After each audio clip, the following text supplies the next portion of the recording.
그녀는 왜 오지 않았을까? 하얀 장미로 가득한 예식장 안, 정적이 하객들 사이를 기어갔다. 그 정적은 곧 술렁임이 되었고 술렁임은 이지혁의 땀으로 손끝으로 목덜미에 차가운 전율로 옮겨왔다. 신부는 왜 도망쳤을까? 하얀 장미로 가득한 결혼식장, 하객들의 술렁거림이 점점 커져간다. 이지혁은 제단 앞에서 손목시계를 확인하며 식은땀을 흘린다. 정보화가 나타날 시간은 이미 20분이나 지났다. 지혁아 괜찮아? 박성재가 이지혁의 어깨에 손을 올린다. 하지만 이지혁의 눈빛은 당황스러움보다는 이 상황이 이해가 안 간다. 그 순간 지은호가 하객석에서 일어선다. 그녀의 마음속엔 복잡한 감정들이 소용돌이친다. 이지혁이 다른 여자와 결혼한다는 사실에 아팠지만 지금 이 상황이 반갑기까지 하다. 식장 뒤편, 정보화의 드레스가 걸린 빈 대기실에서 한 통의 편지가 발견된다. 지혁 오빠 미안해요. 서재욱을 포기할 수 없어요. 이지혁이 편지를 읽는 순간 그의 표정에 묘한 미소가 스친다. 이런 식으로 끝나는 것도 나쁘지 않네. 하객들 사이로 수군거림이 번져나간다. 하늘건설 사장 정보화의 아버지는 분노로 얼굴이 붉어진 채 자리를 박차고 나간다. 지은호는 가슴이 두근거린다. 이지혁이 다시 자유로워진 것이다. 하지만 동시에 미안함도 든다. 정보화의 도주를 속으로 기뻐하는 자신이 너무 이기적인 것 같아서. 결혼식이 파토난 그날 밤 이지혁은 혼자 한강을 걷는다. 차가운 바람이 그의 머리카락을 흩날린다. 지혁아. 뒤에서 박성재가 따라온다. 후회돼. 이지혁이 고개를 젓는다. 아니, 오히려 홀가분해. 그럼 이제 마음을 열어볼 생각은 없어? 은호한테 말이야. 이지혁의 발걸음이 멈춘다. 지은호의 얼굴이 떠오른다. 오늘 식장에서 본 그녀의 눈빛, 안타까우면서도 희망에 찬 그 표정. 성재야. 이지혁이 천천히 입을 연다. 나도 모르겠어. 같은 시각, 지은호는 카페에서 혼자 남은 웨딩 케이크 조각을 바라보고 있다. 달콤한 크림 위에 맺힌 촛불이 희미하게 흔들린다. 핸드폰이 울린다. 박성재다. 은호야, 괜찮아? 네, 괜찮아요. 내일 시간 있어? 같이 커피라도. 지은호가 망설인다. 박성재의 마음을 모르는 건 아니다. 하지만 지금 그녀의 머릿속엔 오직 이지혁뿐이다. 그런데 이상한 일이 벌어진다. 정보화가 사라진 지 3일 후 하늘건설에서 이상한 소문이 돌기 시작한다. 정보화 양이 가족 돈을 들고 서재욱이랑 해외로 도망쳤다더라. 이 소문이 이지혁의 귀에도 들어온다. 그는 뭔가 석연치 않다는 생각을 한다. 정보화가 정말 그런 사람이었을까? 며칠 후 뜻밖의 진실이 드러난다. 정보화와 서재욱이 공항에서 체포된 것이다. 둘이 훔친 건 돈이 아니라 하늘건설의 기밀 설계 도면이었다. 뭐? 이지혁이 뉴스를 보며 경악한다. 박성재도 충격을 받는다. 형, 이거 완전 산업 스파이 아냐? 지은호 역시 놀란다. 그녀가 알던 정보화는 그런 사람이 아니었는데 사실 정보화는 서재욱의 진짜 정체를 몰랐다. 서재욱은 경쟁사에서 파견된 산업 스파이였고 정보화를 이용해 하늘건설의 기밀을 빼내려 했던 것이다. 진실이 밝혀진 후 이지혁은 묘한 기분이 든다. 자신이 결혼할 뻔한 여자가 사실은 이용당하고 있었다는 것이 안타깝기도 하고 한편으론 자신도 속을 뻔했다는 생각에 등골이 서늘해진다. 이제 정말로 연애 생각해봐. 박성재가 진지하게 말한다. 은호는 그런 사람 아니야. 형도 알잖아. 이지혁의 마음이 흔들린다. 지은호의 순수한 마음, 그녀의 따뜻한 미소가 떠오른다.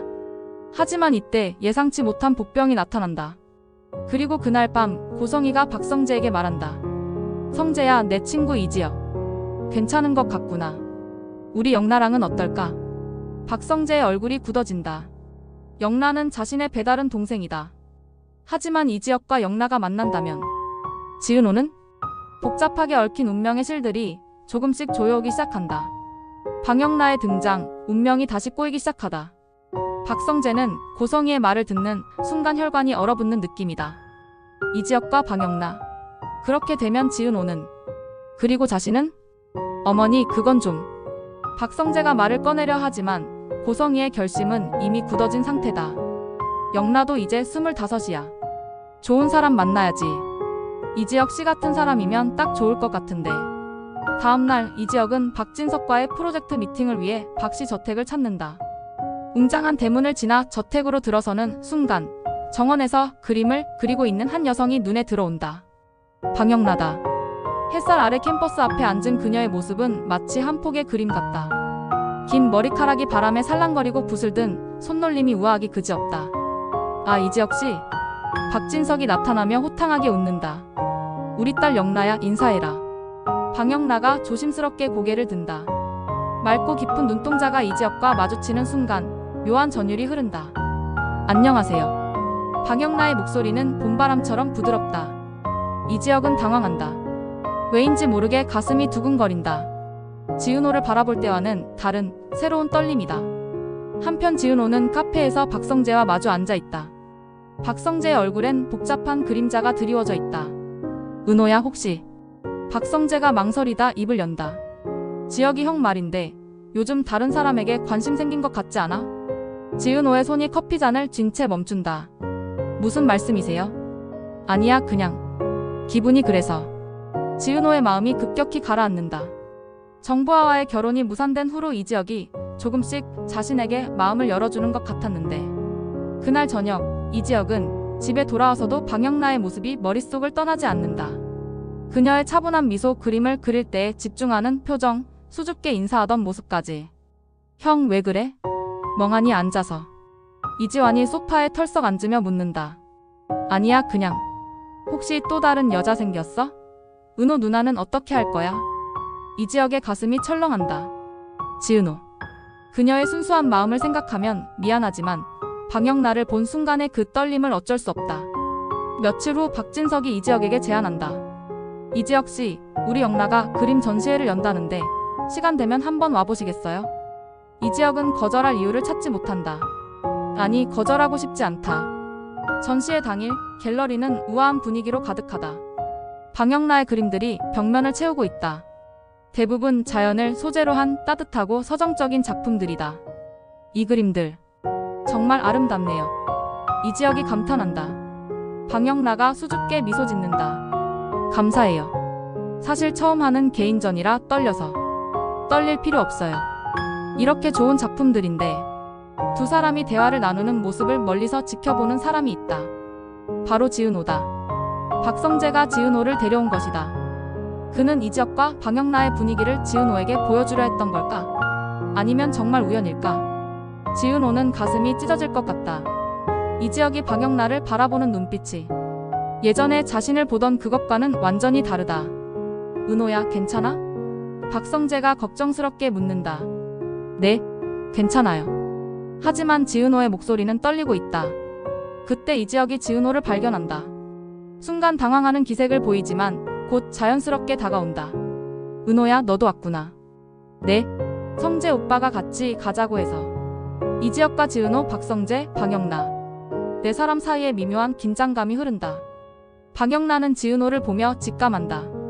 이 사람이 이지혁 오빠를 좋아하는구나. 지은호 역시 방영나의 우아한 모습을 보며 절망한다. 내가 어떻게 저런 사람과 경쟁해. 박성재는 두 여자 사이의 기류를 느끼며 묘한 희망을 품는다. 이제 은호가 형을 포기할까? 이지혁만이 상황의 심각성을 제대로 파악하지 못한 채 어색하게 서 있다. 전시회가 끝난 후 네 사람은 함께 식사를 하게 된다. 고급 레스토랑의 조용한 분위기 속에서 대화가 이어지지만 각자의 속마음은 복잡하기 그지없다. 영나 씨는 언제부터 그림을 그렸어요? 이지혁이 묻는다. 어렸을 때부터요. 어머니가 많이 도와주셨어요. 방영나의 답변에서 고성이에 대한 깊은 애정이 느껴진다. 지은호는 그 모습을 보며 더욱 위축된다. 자신은 어머니 정순이를 걱정시키기만 하는데 방영나는 이렇게 훌륭하게 성장했구나. 식사 도중 방영나가 조심스럽게 말한다. 이지혁 오빠, 괜찮으시다면 가끔 그림 그리는 모습 보러 오세요. 조언도 해주시고. 이지혁의 심장이 빠르게 뛴다. 그럴까요? 그 순간 지은호가 젓가락을 떨어뜨린다. 달그락 소리가 정적을 깬다. 죄송해요. 지은호가 서둘러 젓가락을 줍는다. 박성재가 지은호의 어깨를 가볍게 두드린다. 은호야, 피곤해? 일찍 들어갈까? 아니에요, 괜찮아요. 하지만 지은호의 목소리는 더 이상 밝지 않다. 그날 밤 각자의 집에서 네 사람은 모두 잠들지 못한다. 이지혁은 방영나의 모습을 계속 떠올린다. 지은호에 대한 미안함도 있지만 박영나에게 끌리는 마음을 어쩔 수 없다. 지은호는 베개를 적시며 운다. 이 지역을 포기해야 하는 걸까? 박성재는 천장을 바라보며 계획을 세운다. 이제 지은호에게 적극적으로 다가갈 때가 온 것 같다. 박영란은 이 지역의 따뜻한 미소를 떠올리며 설렌다. 처음 느껴보는 감정이다. 다음날 아침 뜻밖의 소식이 들려온다. 정보아가 구속에서 풀려나 한국으로 돌아온다는 것이다. 그리고 그녀가 진짜로 털어놓고 싶은 이야기가 있다고 한다. 뭔 말이야? 이지혁이 전화를 받으며 당황한다. 지혁 오빠. 만나서 얘기할게요. 제가 오빠에게 숨긴 게 있어요. 정보아의 목소리가 예전과 달리 절박하다. 이 시점에서 또 다른 변수가 등장한 것이다. 복잡하게 얽힌 관계들이 더욱 뒤엉키기 시작한다.